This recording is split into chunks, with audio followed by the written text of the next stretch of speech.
Hey everyone, welcome back to the channel. Today we're diving into a core concept in IT and cybersecurity, which is servers. What are they? How are they different from our regular desktops? And why does any of this matter? Let's break it all down, step by step. Stick around because by the end of this video, you'll have a rock-solid understanding of servers, an absolute must-know for anyone in tech. Alright, so let's start with the basics. A server is essentially a powerful computer, but it's designed with a very specific purpose: to manage, store, and send data to other devices on a network. Think of it as a central hub that provides resources, files, applications, and services to other computers or clients. Now, if you're picturing a desktop sitting on your desk right now, you might think, hey, isn't that just what my computer does? Not quite. Desktops are designed with you, the end user, in mind. They're meant for tasks like browsing, creating documents, gaming, and even running some applications. But a server, on the other hand, is designed to handle heavy loads. And I mean heavy. While your desktop's main goal is to serve one person, you, the server is usually working behind the scenes for multiple users at once, processing tons of requests and data all at the same time. Let's put it into perspective with a real-world example. Imagine a medium-sized company with a server that manages everyone's files and company applications.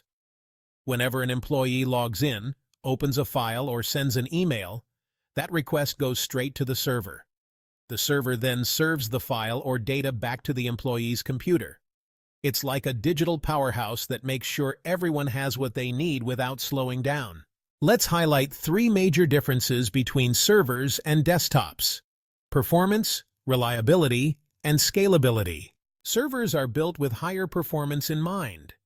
They have faster CPUs, more memory, and often multiple hard drives to support many users at once.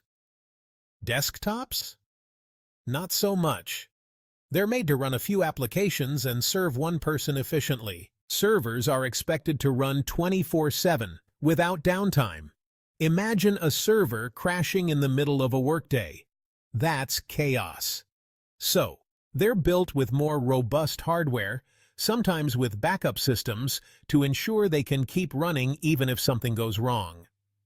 Meanwhile, desktops usually aren't designed for that kind of non-stop usage.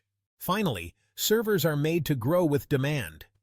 If a company needs more storage or computing power, it's easy to upgrade the server.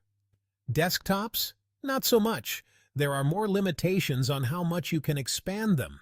So, to wrap it all up, desktops are perfect for individual use and personal tasks, while servers are like the workhorses of the network, designed to support multiple users, handle heavy loads, and run around the clock without fail. If you found this helpful, don't forget to give this video a thumbs up, subscribe to the channel, and drop a comment below. Let me know if you have any other questions about servers or anything else in the IT and cybersecurity world. I'm here to help you out.